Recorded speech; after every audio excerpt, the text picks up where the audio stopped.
بسم اللہ الرحمن الرحیم۔ السلام علیکم۔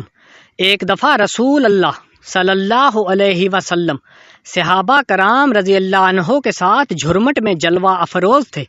رسول اللہ صلی اللہ علیہ وسلم کے ارد گرد حضرات صحابہ کرام تشریف فرما تھے۔ ان حضرات میں حضرت ابو بکر صدیق رضی اللہ تعالی عنہ اور حضرت عمر فاروق رضی اللہ تعالی عنہ بھی موجود تھے۔ کچھ دیر بعد رسول اللہ صلی اللہ علیہ وسلم صحابہ کرام کے درمیان سے اٹھ کر تشریف لے گئے۔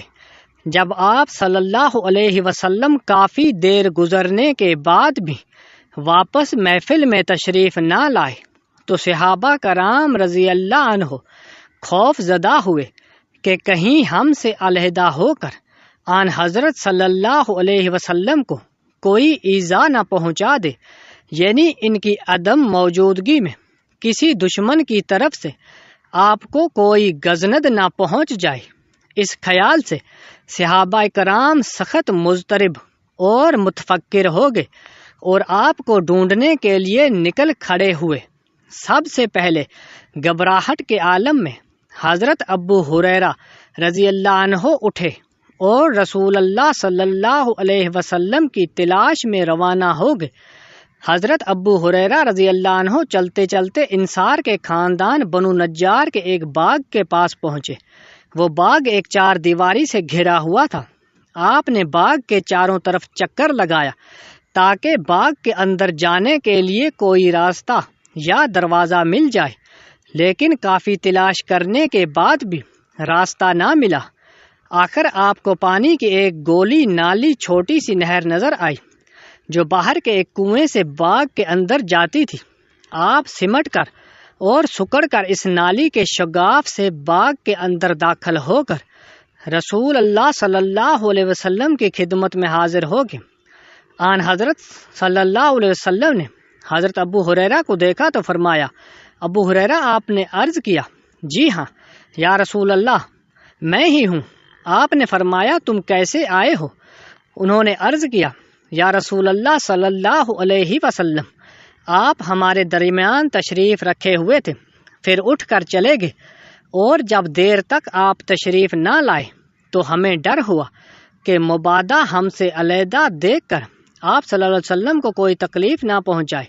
اس اندیشے سے گھبرا کر ہم سب چل پڑے، اور سب سے پہلے گھبرا کر میں ہی نکلا تھا، یہاں تک کہ اس باغ تک پہنچ گیا، اور جب مجھے کوئی دروازہ نظر نہ آیا تو میں سمٹ کر اس شگاف میں سے کسی طرح گھس آیا، اور دوسرے لوگ بھی میرے پیچھے آ رہے ہیں۔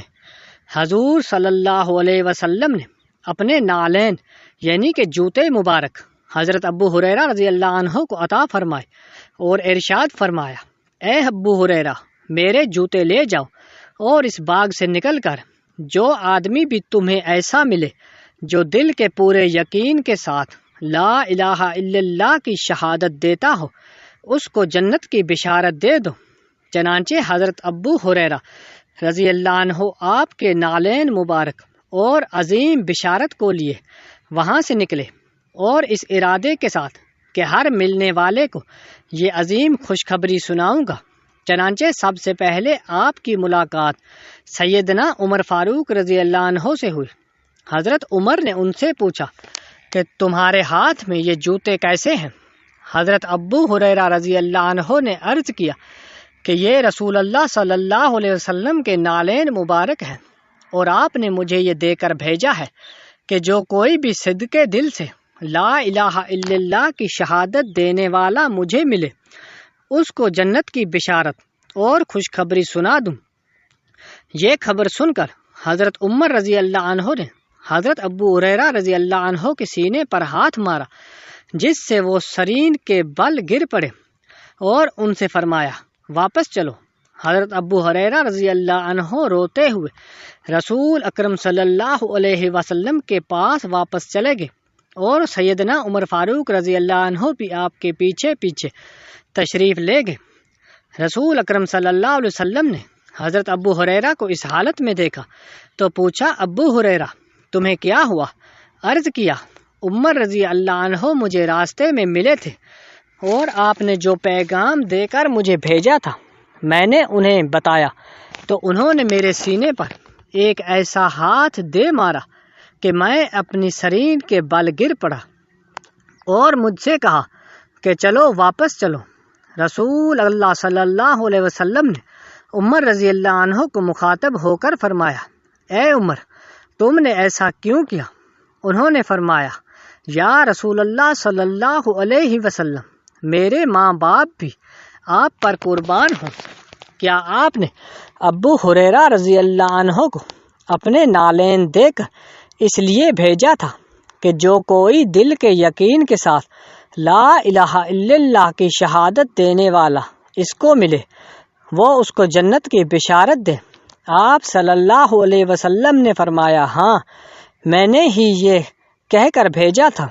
حضرت عمر رضی اللہ عنہ نے عرض کیا، یا رسول اللہ صلی اللہ علیہ وسلم، ایسا نہ کیجیے، مجھے ڈر ہے کہیں لوگ بس شہادت پر ہی بھروسہ کر کے صحیح اور عمل سے بے پرواہ ہو کر بیٹھ جائیں، لہٰذا انہیں اس طرح عمل کرنے دیجیے۔ رسول اللہ صلی اللہ علیہ وسلم نے فرمایا، اچھا انہیں عمل کرنے دو۔ صحیح مسلم میں ہے کہ حضرت عمر رضی اللہ عنہ کا حضرت ابو ہریرہ کو روکنا ایسا عمل ہے جس پر انہیں مطعون نہیں کیا جا سکتا، کیونکہ آپ جانتے تھے کہ حضرت ابو ہریرہ رضی اللہ عنہ بشارت کی خوشی میں مستغرق ہیں، آسانی سے نہیں رکیں گے۔ مارنا مقصود نہ تھا اور یہ سب کچھ بھی اس حیثیت سے کیا تھا کہ حضرت ابو ہریرہ رضی اللہ عنہ کے مقابلے میں آپ رضی اللہ عنہ کا مقام ایک استاد سے کم نہ تھا۔ فی الآن حضرت صلی اللہ علیہ وسلم نے بھی حضرت عمر کی رائے کو قائم رکھا